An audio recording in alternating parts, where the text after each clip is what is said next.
Padre Celestial, hoy doblamos las rodillas reconociendo que solo en ti podemos encontrar ayuda. Nosotros sabemos, Señor, que a quién más iremos si solo en ti hay palabras de vida, solo en ti hay consuelo, solo en ti hay oportuno socorro. Nosotros lo creemos y por eso nos arrodillamos delante de ti, reconociendo primeramente que no somos dignos, pero luego rogándote que tu misericordia y tu gracia nos alcancen en esta hora y escuche nuestros ruegos que tú sabes tenemos. Queremos pedirte, oh Padre, que puedas bendecirnos con salud en el caso de los que están enfermos, con solución de problemas para aquellos que los están teniendo. Oh Padre, con victoria sobre el pecado para aquellos que luchan con alguna debilidad. Oh Dios, en esta hora rogamos que todos hallemos gracia delante de tus ojos, los que estamos acá como los que están en casa, que a todos, oh Señor, nos des tu bendición y que el acto de levantar nuestra mano sea una señal de la fe que tenemos en ti y nos recompenses de acuerdo a ella, pero sobre todo de acuerdo a tu amor. Oh Dios, queremos poner en tus manos a David, nuestro hermano de la Iglesia del Aire allá en Argentina, a quien le diste el privilegio de cumplir años esta semana. Señor, te rogamos que lo sigas bendiciendo y le multipliques más años de vida. Así también te rogamos por la petición de la hermana Margarita. Te pedimos, Señor, que en alguna forma sus familiares que escribió sus nombres y que tú viste sus nombres ya, alcancen, Señor, la bendición y que mi hermana Margarita pueda sentir la seguridad que tú le oyes. Asimismo te pedimos por Alexis, otro miembro de la Iglesia del Aire que está enfermo. Te rogamos que tu mano de poder se extienda hacia él y toque su cuerpo y lo restaure. Así, Padre, ponemos en tus manos a todos los que han escrito por los diferentes medios y te pedimos que tu gracia y misericordia sea con todos. Ahora, Padre, nos disponemos a estudiar tu palabra, por cuanto eso es lo que más, Señor, queremos hacer los sábados. Estudiar la Biblia, saber qué hay allí que sea de bien para nosotros. Te rogamos que al hacerlo ahora, tu Espíritu Santo nos dé sabiduría, nos dé entendimiento y nos guíe en el estudio. Pedimos tu presencia con nosotros en el nombre de Jesús. Amén.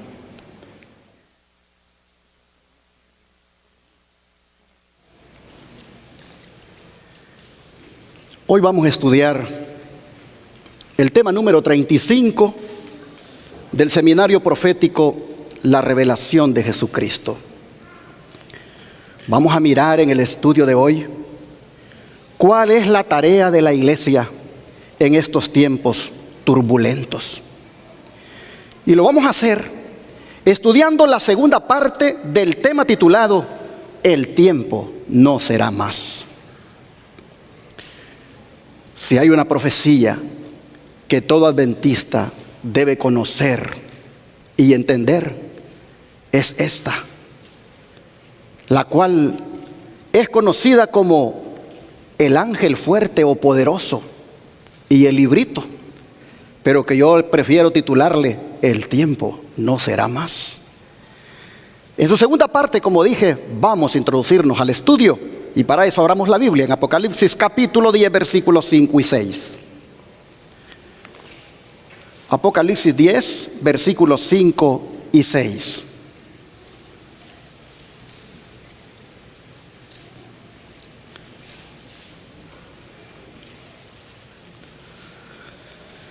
Y la Escritura dice: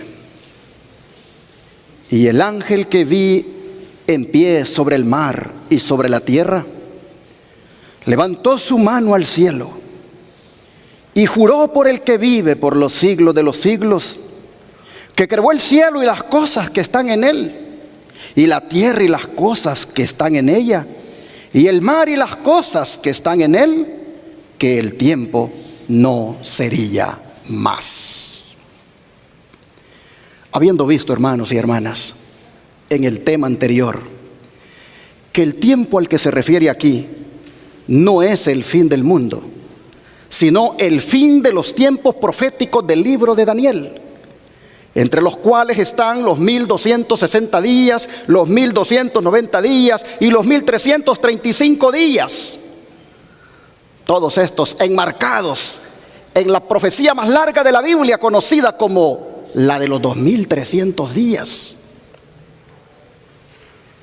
Vamos a circunscribirnos ahora entonces a la experiencia de la iglesia como resultado de oír a Jesús que dichos tiempos no serían más. Es decir, llegarían a su fin.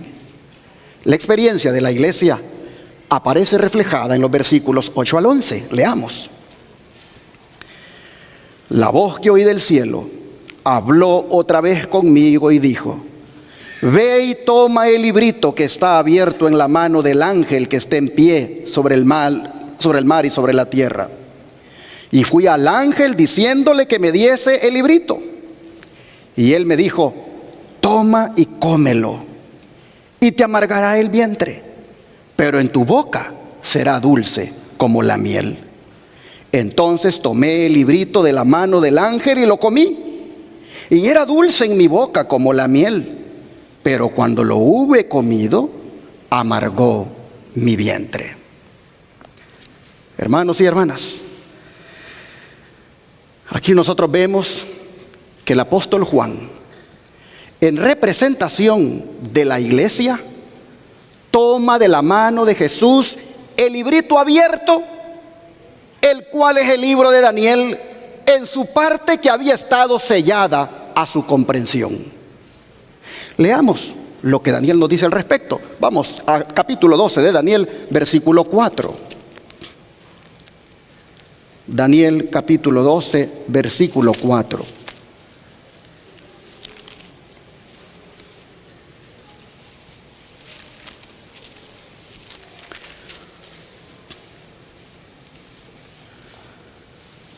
Dice la Escritura: pero tú, Daniel, cierra las palabras y sella el libro.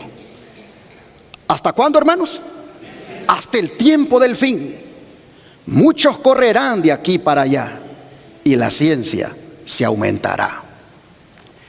Esta instrucción de sella el libro no se aplica a todo el libro de Daniel, porque una parte del mensaje ha sido comprendida y de ese modo ha sido una bendición para los creyentes durante siglos, sino que se aplica más bien a la parte de la profecía de Daniel referente a los últimos días. A esa parte que se refiere cuando le dice que cierre las palabras y selle el libro. ¿Qué parte de la profecía es esa y que tiene que ver con los últimos días? Vamos aquí mismo en Daniel a leer el capítulo 8, ahora versículo 13 al 17. Capítulo 8, versículo 13 al 17. Entonces oí a un santo que hablaba, y otro de los santos preguntó a aquel que hablaba: ¿hasta cuándo durará la visión del continuo sacrificio y la prevaricación asoladora, entregando el santuario y el ejército para ser pisoteados? Y él dijo: hasta 2300 tardes y mañana. Luego el santuario será purificado. Y aconteció que mientras yo, Daniel, consideraba la visión y procuraba comprenderla, he aquí se puso delante de mí uno con apariencia de hombre, y oí una voz de hombre entre las riberas del Ulai que gritó y dijo: Gabriel, enseña a la visión. Vino luego cerca de donde yo estaba, y con su venida me asombré y me postré sobre mi rostro. Pero él me dijo: entiende, hijo de hombre, porque la visión es para el tiempo del fin. Ahora vean los versículos 26 y 27. La visión de las tardes y mañana que se ha referido es verdadera, y tú guarda la visión porque es para muchos días. Y yo, Daniel, quedé quebrantado y estuve enfermo algunos días, y cuando convalecí atendí los negocios del rey, pero estaba espantado a causa de la visión y no la entendía. Bueno, hermanos y hermanas, esta es la parte de la profecía que se abre en Apocalipsis 10 y que el ángel con el librito abierto la da a conocer. Esta parte de la profecía que Daniel no entendió es la que Jesús abre en Apocalipsis 10 para que sea comprendida. Y esto lo digo respaldado en la luz adicional que el Espíritu Santo nos dio, como es la del don profético. Dice así: el ángel poderoso que instruyó a Juan era nada menos que Cristo. Cuando coloca su pie derecho en el mar y su pie izquierdo sobre la tierra seca, muestra la parte que desempeña en las escenas finales del gran conflicto con Satanás. Esta posición denota su supremo poder y autoridad sobre toda la tierra. Fue el león de la tribu de Judá quien quitó el sello del libro y le dio a Juan la revelación de lo que sucedería en estos últimos días. Daniel cumplió su misión de dar su testimonio, el cual fue sellado hasta el tiempo del fin, cuando el mensaje del primer ángel debía ser proclamado a nuestro mundo. Estos asuntos son de infinita importancia en estos últimos días. Al libro de Daniel se le quita el sello en la revelación que se le hace a Juan, lo cual nos permite avanzar hasta las últimas escenas de la historia de este mundo. Las profecías presentan una sucesión de acontecimientos que llevan al comienzo del juicio. Esto es particularmente cierto del libro de Daniel. Pero la parte de su profecía que se refería a los últimos días, debía Daniel cerrarla y sellarla hasta el tiempo del fin. Así el don de profecía, en diferentes libros como Conflicto de los Siglos, Testimonios para Ministros, Manuscrito 59, nos está diciendo que realmente la parte que quedó sellada en Daniel, la parte que no comprendió, es la que se le abre a Juan en el símbolo del librito abierto que Jesús ofrece para él. Pero no dejan de ser relevantes, hermanos, esas últimas palabras. Si tomamos en cuenta lo que ocurrió en el cristianismo después de 1798. Digo estas últimas palabras, pero la parte de su profecía que se refería a los últimos días, debía Daniel cerrarla y sellarla hasta el tiempo del fin. Digo, no deja de ser relevante si tomamos en cuenta lo que ocurrió después de 1798, cuando como resultado de la Revolución Francesa, el Papa Pío VI fue llevado al exilio por el general Berthier. La mayoría de intérpretes de la profecía vieron en ese acontecimiento el fin de la profecía de los 1260 días o años, la cual es mencionada en Daniel 7, Apocalipsis 11, como también Apocalipsis 12. Esta profecía, los intérpretes descubrieron que había dado inicio en el año 538 con la ascensión del papado a la supremacía política y religiosa. Y al mirar ahora cómo como resultado de la Revolución Francesa el general Berthier lo está llevando preso, los intérpretes dijeron: no cabe duda que aquí se está aplicando la herida de muerte que la profecía anunciaba sobre este poder político religioso. El repentino golpe a la iglesia papal en 1798. ¿Qué hizo entonces con los cristianos, especialmente los que eran fieles lectores de la Biblia de la iglesia protestante? Oh, ellos entonces se volcaron al estudio de las profecías, porque al ver el cumplimiento de los 1260 días o años cumplido ahí en 1798, dijeron: aquí hay una pista para ver a dónde llega la profecía más larga de la Biblia, la de los 2300 días o años, la cual, como ya leímos, el ángel intérprete de Daniel se refirió a ellas o a ella como 2300 tardes y mañanas. Pero ¿por qué decimos que las 2300 tardes y mañanas son equivalentes a días? por lo que dice Génesis 1:5. Génesis 1:5, vean lo que nos dice.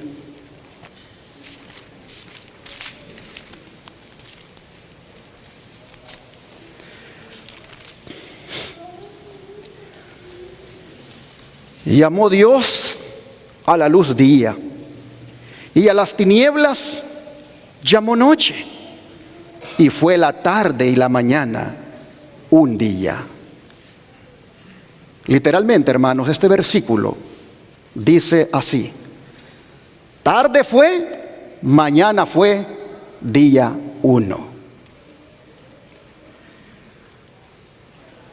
Esta declaración literal, tarde fue con las horas subsiguientes de la noche y mañana fue con las horas sucesivas del día, es claramente una descripción de un día astronómico de 24 horas de duración, y es el equivalente a las tardes y mañanas de Daniel 8:14 que ya leímos. Ahora, los estudiantes de la profecía, cuando leyeron en Daniel 8:14 que hasta 2300 tardes y mañana el santuario sería purificado, ellos no encontraron ningún acontecimiento que después del año 457, que es de donde ellos computaron el inicio de los 2300 días, haya tenido que ver con la purificación de algún santuario, pues eso abarca un periodo de un poco más de 6 años. De manera que aplicaron a los 2300 días el principio hermenéutico y bíblico de día por año, y lo llevó hasta 1844 después de Cristo, haciendo de las 2300 tardes y mañana o 2300 días un total de 2300 años. Pero ¿qué santuario podría ser purificado en ese año 1844 si no había ninguno aquí en la tierra para ese entonces? Dejemos que el don de profecía nos diga a qué santuario se referían las Escrituras cuando decían que después de 2300 tardes y mañanas o días proféticos equivalentes a años sería purificado. El don de profecía dice: las Escrituras contestan con claridad a la pregunta: ¿qué es el santuario? La palabra santuario, tal cual la usa la Biblia, se refiere en primer lugar al tabernáculo que construyó Moisés como figura o imagen de las cosas celestiales. Y en segundo lugar, se refiere al verdadero tabernáculo en el cielo, hacia el cual señalaba el santuario terrenal. Muerto Cristo, terminó el ritual típico. El verdadero tabernáculo en el cielo es el santuario del nuevo pacto. Y como la profecía de Daniel 8:14 se cumple en esta dispensación, es decir, en la dispensación cristiana, el santuario al cual se refiere debe ser el santuario del nuevo pacto. Cuando terminaron los 2300 días en 1844, hacía muchos siglos que no había santuario en la tierra. De manera que la profecía, hasta 2300 tardes y mañanas, entonces será purificado el santuario, se refiere indudablemente al santuario que está en el cielo. Conflicto de los Siglos, página 412. Pero los que fueron simbolizados por Juan no entendieron esto así. No lo entendieron de esa manera. Y por eso tuvieron que pasar por la experiencia que pasó Juan. Volvamos a Apocalipsis 10 para leerlo nuevamente. Apocalipsis 10, versículos 9 y 10. Apocalipsis 10, versos 9 y 10.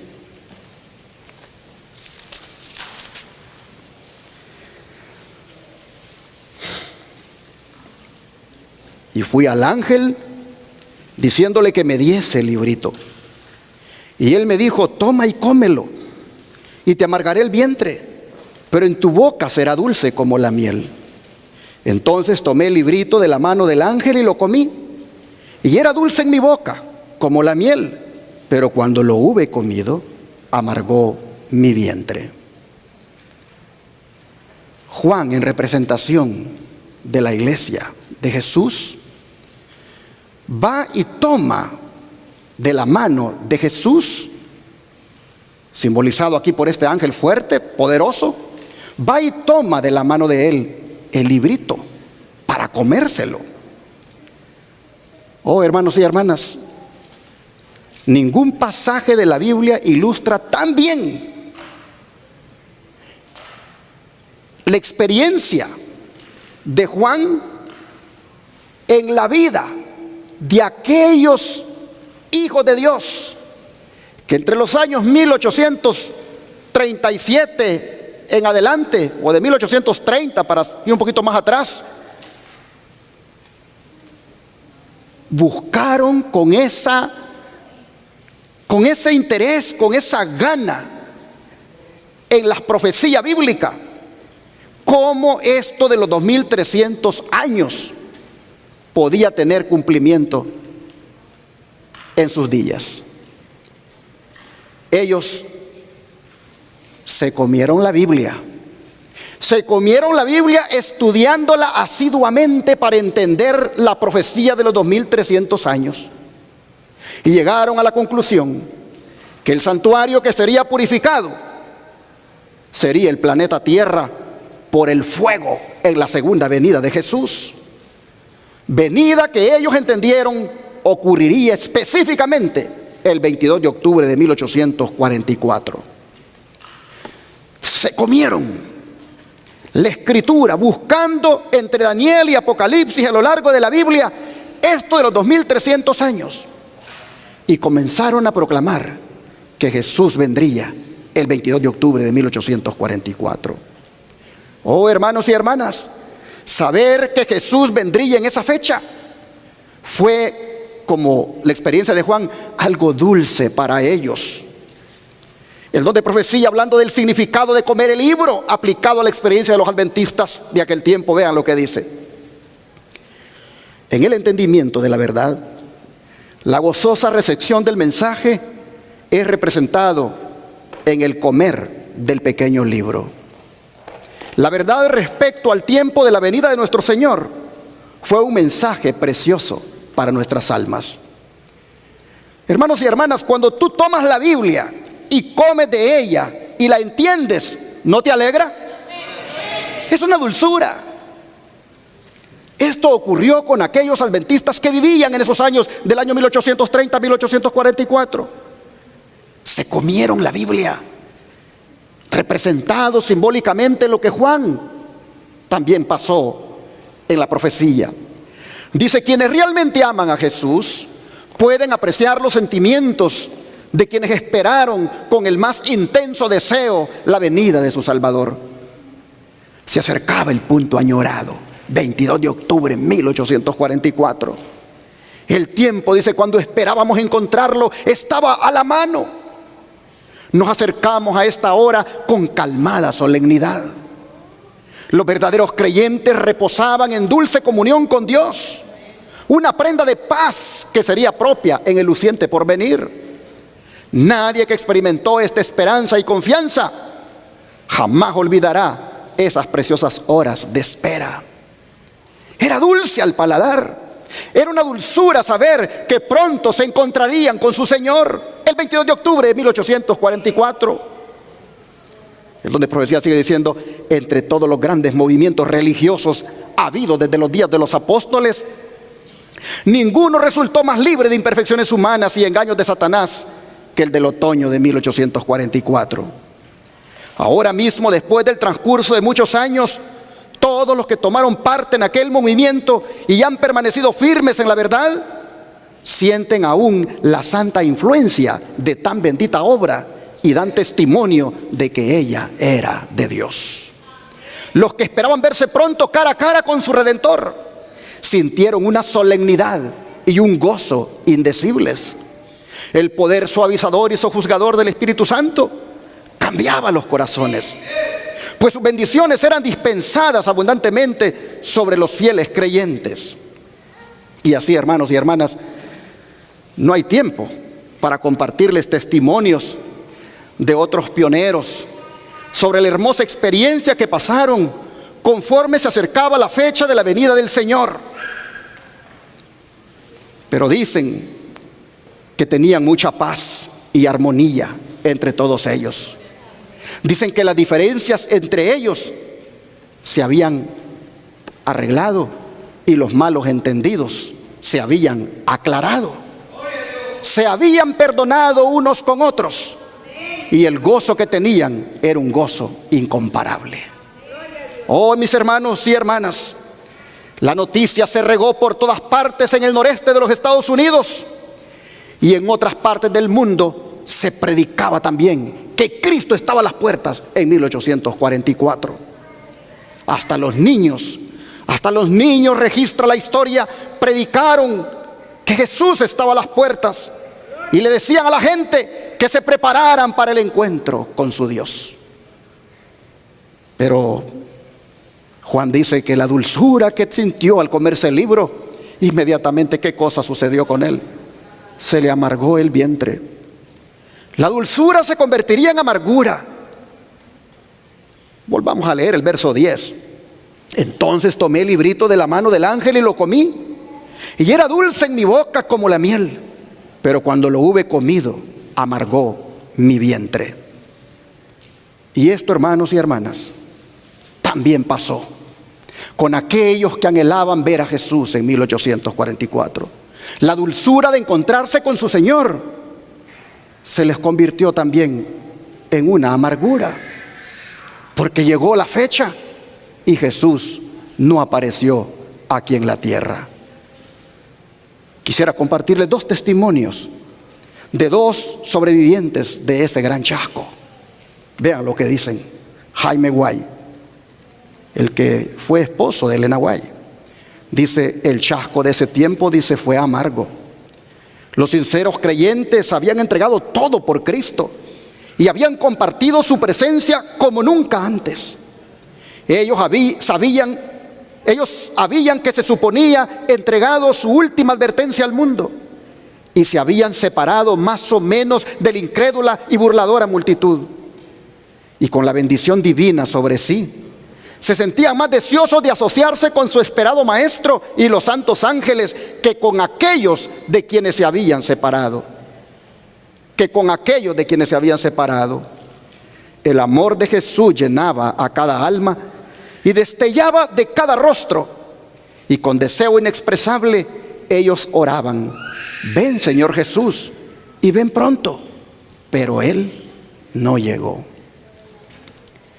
Y ahora, ¿cómo regresar nuevamente a los quehaceres, perplejidades y peligros de la vida, en plena vista de las burlas e injurias de los incrédulos que ahora se burlaban como nunca antes?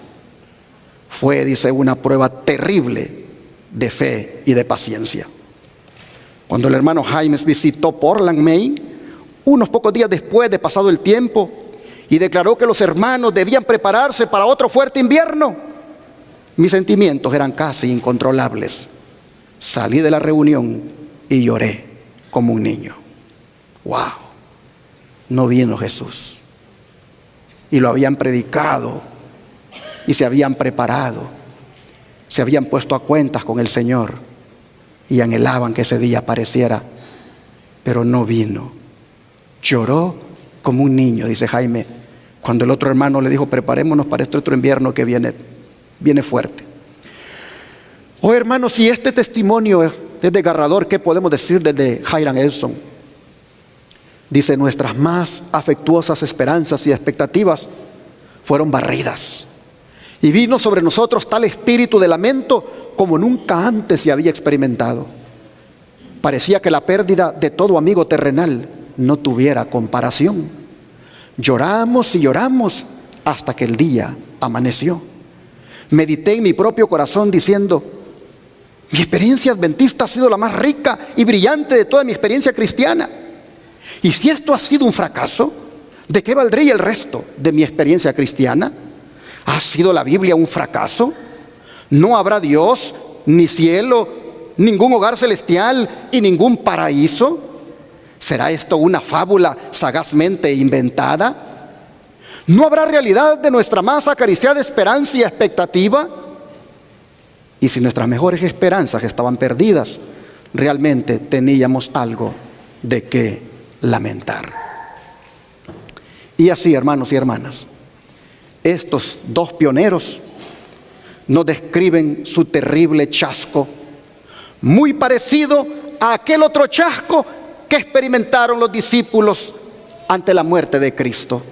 ¿Qué dijeron ellos? Vamos al libro de Lucas, capítulo 24, versículo 13 al 21. Lucas, capítulo 24, versículos 13 al 21.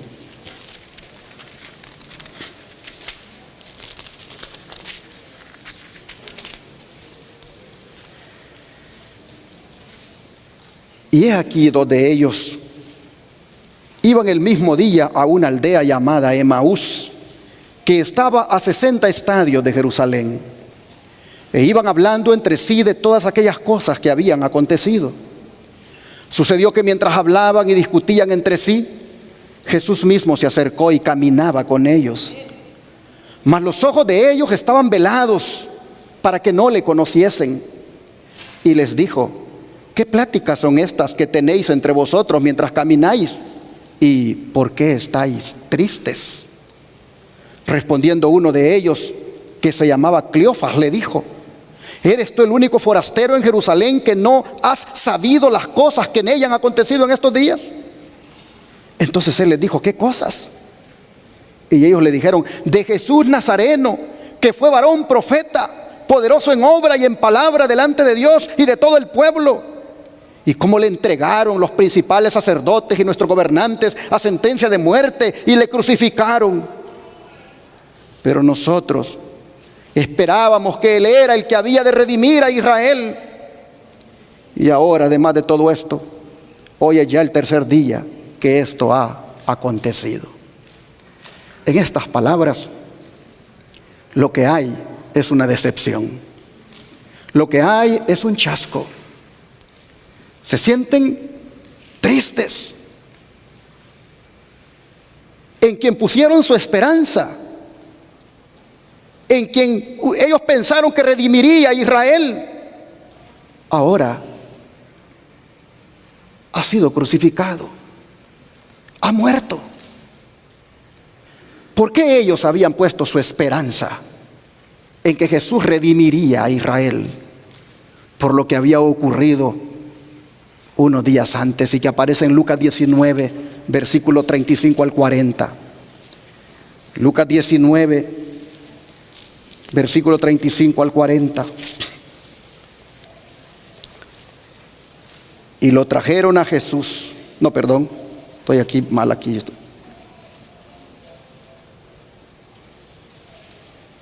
Sí. Y lo trajeron a Jesús. Y habiendo echado sus mantos sobre el pollino, subieron a Jesús encima. Y a su paso tendían sus mantos por el camino. Cuando llegaban ya cerca de la bajada del monte de los olivos, toda la multitud de los discípulos, gozándose, comenzó a alabar a Dios a grandes voces por todas las maravillas que habían visto. Y decían: bendito el Rey que viene en el nombre del Señor. Paz en el cielo y gloria en las alturas.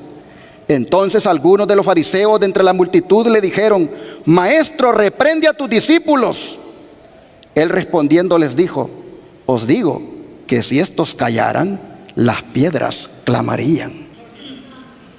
Y así nosotros vemos a los discípulos, hermanos, con la esperanza de que Jesús era el Rey, que Jesús era el Rey esperado, que Jesús era el que había venido para redimir a Israel. Por eso le dicen, cuando se les aparece el Señor allá rumbo a Emaús, los dos discípulos decepcionados, chasqueados, le dicen: nosotros esperábamos que Él redimiera a Israel. Oh, mis hermanos, Lemán Elenahuay, se le mostró algo en relación a ese chasco de los discípulos, e hizo una analogía con el chasco que experimentaron ellos como adventistas en 1844. Se los pongo acá. Dice: así la muerte de Cristo el acontecimiento mismo que los discípulos habían considerado como la destrucción final de sus esperanzas, fue lo que las aseguró para siempre. Si bien es verdad que esa misma muerte les había producido un chasco cruel, no dejaba de ser la prueba suprema de que su creencia había sido la correcta. El evento que los había llenado de tristeza y desesperación fue lo que abrió la puerta de la esperanza para todos los hijos de Adán, y en la cual se centraban la vida futura y la felicidad eterna de todos los fieles hijos de Dios en todas las edades. Cristo en su santuario, página 72. Y ahora viene la aplicación a la experiencia de ellos en 1844. Dice: los que proclamaron esta advertencia dieron el mensaje correcto en el tiempo correcto.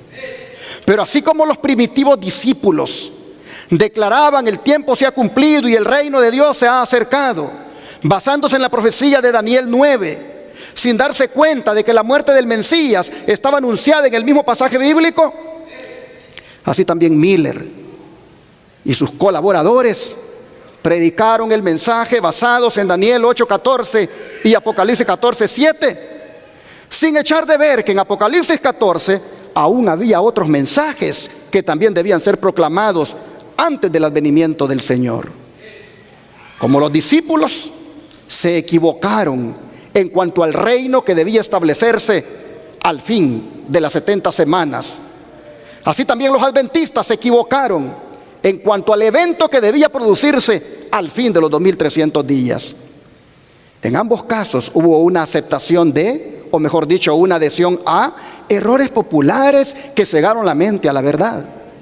Ambas clases cumplieron la voluntad de Dios de proclamar el mensaje que Él deseaba que se diera, y ambas, debido a su mala interpretación de su mensaje, sufrieron chascos.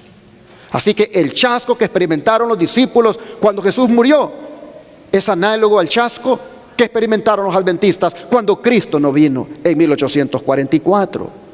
Así lo está diciendo Cristo en su santuario, ahora página 75, y sigue diciendo: se me mostró el amargo chasco que sufrió el pueblo de Dios por no ver a Jesús en la fecha en que lo esperaba. No sabían por qué el Salvador no había venido, pues no veían prueba alguna de que no hubiera terminado el tiempo profético. Dijo el ángel: ¿ha fallado la palabra de Dios? ¿Ha faltado Dios en cumplir sus promesas? No, ha cumplido cuanto prometió. Jesús se ha levantado a cerrar la puerta del lugar santo del santuario celestial y ha abierto una puerta en el lugar santísimo y ha entrado a purificar el santuario. Todos los que esperan pacientemente comprenderán el misterio. El hombre se ha equivocado, pero no ha habido fracaso por parte de Dios. Todo cuanto Dios prometió se ha cumplido. Oh, hermanos, pero el hombre creía equivocadamente que la tierra era el santuario que debía ser purificado al fin de los periodos proféticos. Así que lo que ha fracasado fue la expectación del hombre, pero no la promesa de Dios. Primeros Escritos 250. Y así, el don profético introduce después del chasco la enseñanza del santuario celestial, algo que también sucedió con Juan. Pues vean lo que a él se le dijo en Apocalipsis 10 nuevamente, esta vez el versículo 11 y también el versículo 1 del capítulo 11. Apocalipsis 10, versículo 11 y 11:1.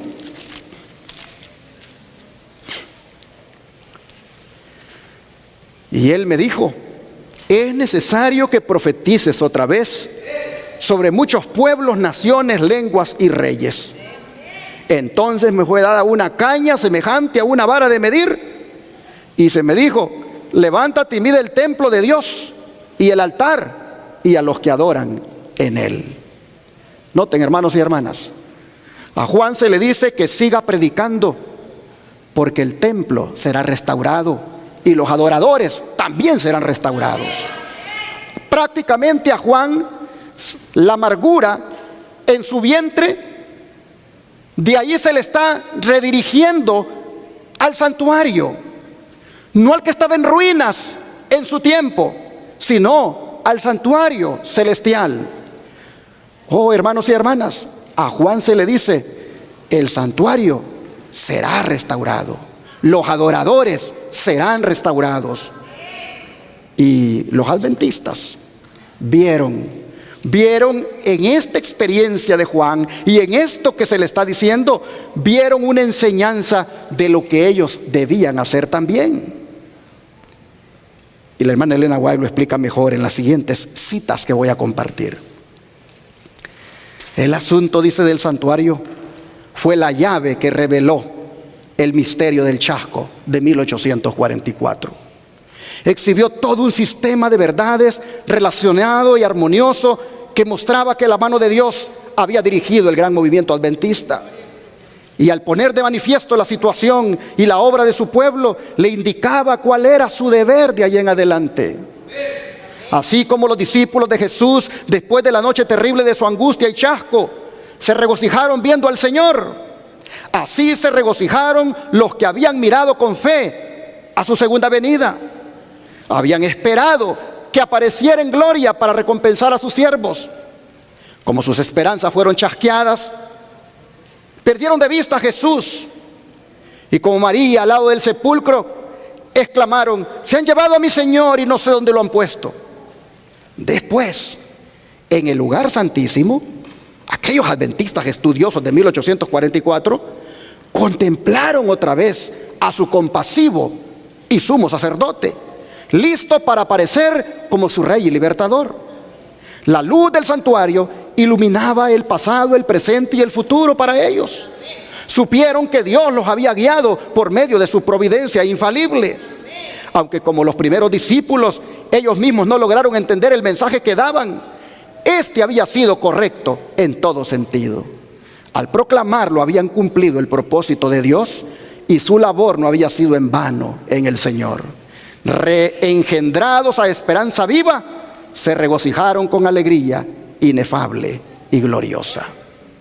¿Por qué? Porque como Juan de su amargura se redirigió su mirada al templo para medirlo y a sus adoradores, también a estos adventistas se les redirigió su mirada de su amargura que experimentaban al santuario celestial y lo que allí había dado inicio.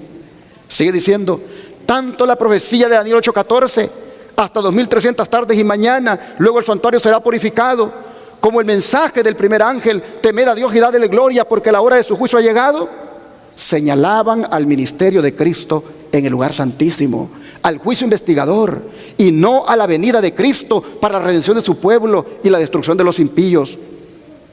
El error no había estado en el cómputo de los períodos proféticos, sino en el evento que debía verificarse al fin de los 2300 días. Debido a este error, los creyentes habían sufrido un chasco. Sin embargo, se había cumplido todo lo predicho por la profecía y todo lo que alguna garantía bíblica permitía esperar.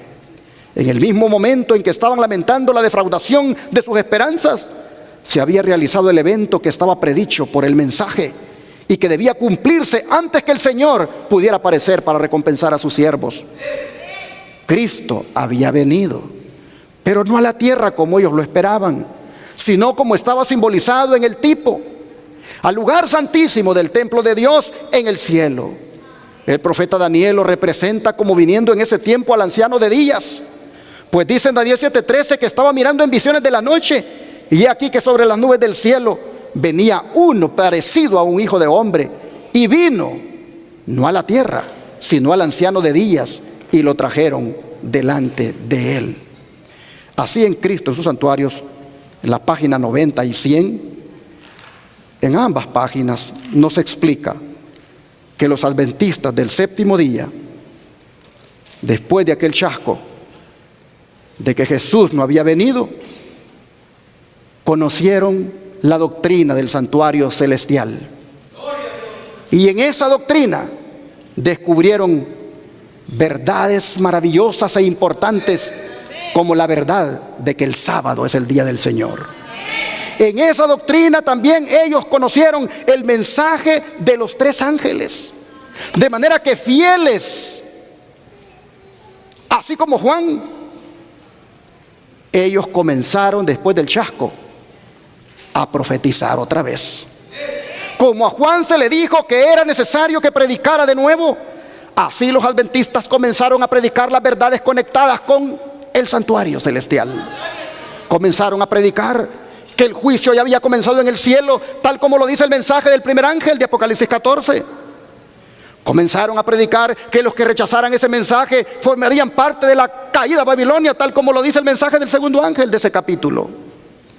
Y comenzaron a advertir al mundo de aceptar el sello de Dios, es decir, el santo sábado, y no la marca de la bestia, como se advierte en el tercer mensaje de ahí de Apocalipsis 14. El encargo de profetizar otra vez indicaba que la desilusión de octubre de 1844 no era un colapso ni el fin de todo. La vida, la necesidad de estudiar y predicar, como también de enseñar, proseguirían para ellos como siempre. Hoy, hermanos y hermanas, nosotros, por la gracia del Señor, somos parte de ese movimiento que sobrevivió al chasco. Por la gracia de Dios, nosotros, porque esos creyentes adventistas fieles escudriñaron y encontraron dónde había estado el error, no en el cómputo, sino en la interpretación del evento. Porque ellos, hermanos, se dedicaron a escudriñar las escrituras y encontraron las verdades del santuario celestial. Hoy, gracias a Dios, por ellos como instrumento, usted y yo conocemos las verdades que nos hacen adventistas del séptimo día. Oh, hermanos y hermanas, hoy nosotros estamos alineados con los mensajes que emanan del santuario. Hoy nosotros estamos alineados con los mensajes que tienen que ver con los tres ángeles de Apocalipsis 14, del 6 al 12. Hoy nosotros, hermanos, también por la gracia de Dios, fieles como el apóstol Juan, hemos encarado con seriedad el cometido de es necesario que prediques otra vez. Y por la gracia del Señor lo estamos haciendo por radio y televisión, como también para el mundo a través del internet. Por la gracia del Señor somos lo que somos, adventistas del séptimo día. El don de profecía dice: bienaventurados son los ojos que vieron los sucesos vistos en 1843 y 1844. El mensaje fue proclamado y no debe existir atraso en repetir el mensaje, pues las señales de los tiempos están cumpliéndose. La obra final debe hacerse. Se hará una gran obra en corto tiempo. Pronto se dará un mensaje según el designio divino, que se aumentará a un fuerte clamor. Pero noten ustedes, debemos repetir el mensaje y debemos hacerlo tomando en cuenta que tenemos poco tiempo. ¿Por qué? Porque el tiempo no será más. Estamos viviendo en tiempo prestado.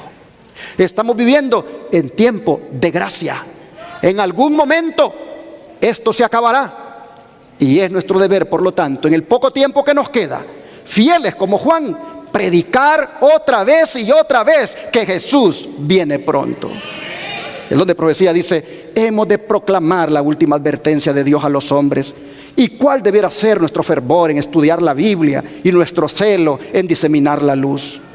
Procure impartir la iluminación divina a cada alma que la haya recibido. Vayan los obreros de casa en casa, abriendo la Biblia al pueblo, distribuyendo las publicaciones, compartiendo con otros la luz que ha bendecido sus propias almas. Distribúyase juiciosamente la literatura en los trenes, en la calle, en los navíos que cruzan el mar y mediante el correo postal. Han de realizarse una gran obra. Ha de realizarse una gran obra. Y quienes conocen la verdad debieran hacer fervorosa intercesión en busca de ayuda divina. El amor de Cristo debe llenar sus propios corazones. El Espíritu de Cristo debe derramarse sobre ellos y deben estarse preparando para estar en pie con ropajes emblanquecidos en el día del juicio. Al consagrarse ellos mismos a Dios, un poder convincente atenderá sus esfuerzos en presentar la verdad a otros. No debemos dormir más en el terreno encantado de Satanás, sino poner en marcha todos nuestros recursos, valiéndonos de cada habilidad concedida por la providencia. La última advertencia ha de proclamarse ante muchos pueblos y naciones y lenguas y reyes. Y la promesa es dada: he aquí, yo estoy con vosotros siempre, aún hasta el fin del mundo. Testimonios, tomo 9, página 123. Hermanos y hermanas, Jesús dijo que el tiempo no sería más. Todos los períodos proféticos han llegado a su fin. Así que despertémonos y pongámonos a predicar. Hagamos como se le dijo a Juan: es necesario que prediques otra vez. Es necesario que vez tras vez des el mensaje. Hermanos y hermanas, somos parte de una iglesia profética. Somos parte de una iglesia que surge aquí en Apocalipsis 10, en el símbolo de Juan.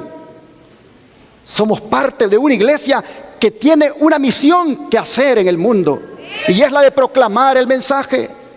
Todos los que formamos parte de la iglesia Advenimiento del séptimo día, o todo el que se considere adventista del séptimo día, debe ser una persona comprometida con la misión.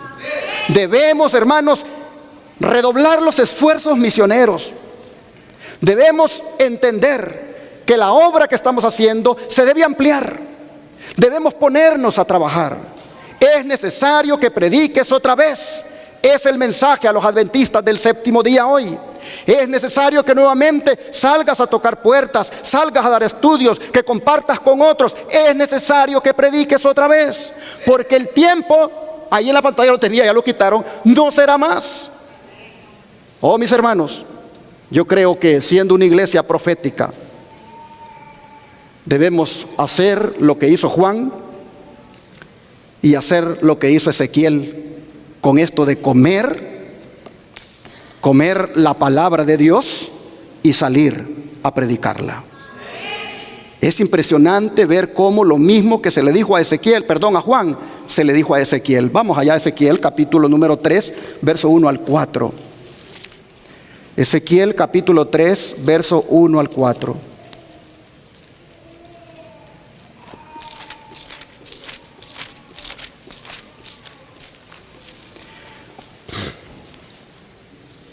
Pero vamos a leer desde el versículo 8 del capítulo 2, porque desde ahí viene el pensamiento. Ezequiel 2, versículo 8, y luego nos vamos a ir al 3, 1 al 4, y a lo mejor más allá. Pero oigan lo que dice. Mas tú, hijo de hombre, oye lo que yo te hablo. No seas rebelde como la casa rebelde. Abre tu boca y come lo que yo te doy. Y miré, y he aquí una mano extendida hacia mí, y en ella había un rollo de libro, y lo extendió delante de mí, y estaba escrito por delante y por detrás, y había escritas en él endechas, lamentaciones y ayes.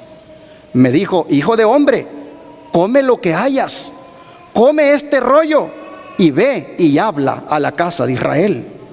Y abrí mi boca, y me hizo comer aquel rollo. Y me dijo: hijo de hombre, alimenta tu vientre y llena tus entrañas de este rollo que yo te doy. Y lo comí, y fue en mi boca dulce como la miel. Luego me dijo: hijo de hombre, ve y entra a la casa de Israel y habla a ellos con mis palabras. Hermanos y hermanas, aquí nosotros vemos que al profeta se le demanda que coma de la palabra de Dios, que coma, que saboree, que disfrute el mensaje que Dios le da, pero que al mismo tiempo vaya y lo comparta. Yo diría, aplicado a este tiempo, debemos comer los sábados de la palabra de Dios cada vez que nos reunimos. Debemos comer de la escritura que nos trae el predicador, pero nos corresponde en la semana salir y compartir de esa comida que comimos.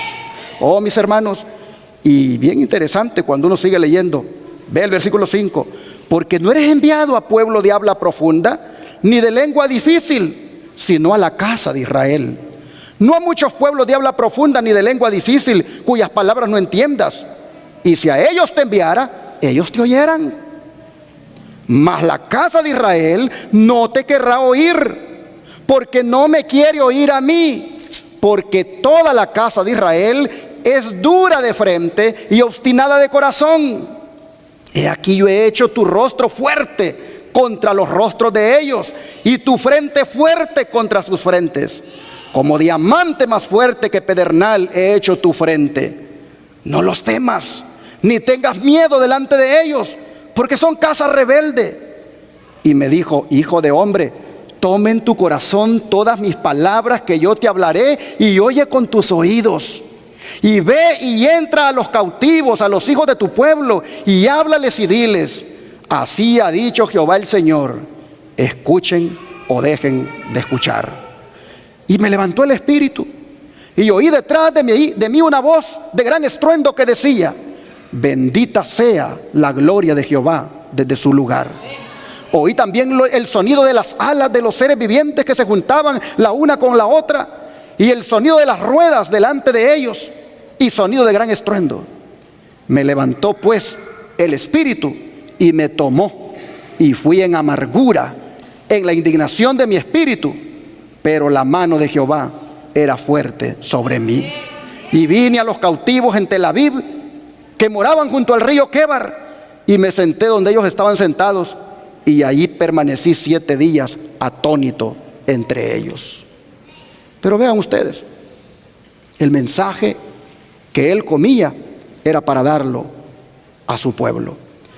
Ahora es interesante que el Señor le diga: mira, si tú le dieras este mensaje a gente que no es de Israel, ellos te lo van a oír. Pero tú se lo vas a dar a mi pueblo, y mi pueblo está duro, mi pueblo está rebelde, y mi pueblo no te lo va a aceptar. Así que yo te hago fuerte para poderlos enfrentar, y les tienes que predicar, te escuchen o no te escuchen. Hermanos y hermanas, aquí hay un gran mensaje para todos los predicadores, de no andar acomodando el mensaje al gusto de la gente, de no andar acomodando el mensaje al gusto de cómo las personas les gusta oírlo, sino darlo tal como Dios lo ha dado en su palabra. Escuchen o no escuchen, se enojen o no se enojen, salgan de aquí enojados que no te quieran dar la mano tan siquiera allí cuando estás saludando a los hermanos, que no te importa eso. Tú predica la palabra, tú redarguye, tú exhorte a tiempo y fuera de tiempo, tú reprende. Esa es la misión del remanente, esa es la misión del pueblo de Dios en este tiempo del fin: predicar y denunciar las atrocidades que se cometen en la casa de Israel. Hermanos y hermanas, no se nos olvide la misión que está plasmada aquí en Apocalipsis 10, y hagamos lo que se le dijo a Juan y lo que se le dijo a Ezequiel: come de la palabra y predica a otros. Para eso el Señor nos ha llamado, y muy pronto Jesús vendrá por ti y por mí. Sigamos predicando que Él viene, sigamos preparándonos para encontrarnos con Él, sigamos cumpliendo con la misión. Oremos. Amado Padre, te agradecemos por ser parte de una iglesia profética, una iglesia que surge en la historia como cumplimiento de una profecía. Oh Señor, este capítulo 10 de Apocalipsis es tan de verdad presente para nosotros, que nos gozamos al ver que somos parte de un remanente que hoy por hoy proclama las verdades que emanan del santuario celestial. Oh Padre, te rogamos que nos ayudes a ser fieles al cometido. Te rogamos, Padre, que permanezcamos leales a la misión que nos has encomendado, y que como iglesia Advenimiento, donde quiera estemos, no nos cansemos de proclamar que tú vienes pronto. Ayúdanos, Señor, a prepararnos, ayúdanos a vivir de tal manera que haya santidad en nuestras vidas, para que así podamos verte cara a cara. Oh Señor, te rogamos que en ese día, cuando los cielos se abran y tú aparezcas en las nubes, nosotros estemos allí listos para darte la bienvenida. Oh Padre, anhelamos ese día cuando contigo vivamos para siempre. Te lo rogamos, Señor, que nos ayudes a perseverar en la fe y a esperarte para aquel día glorioso. Lo pedimos en el nombre de Jesús. Amén.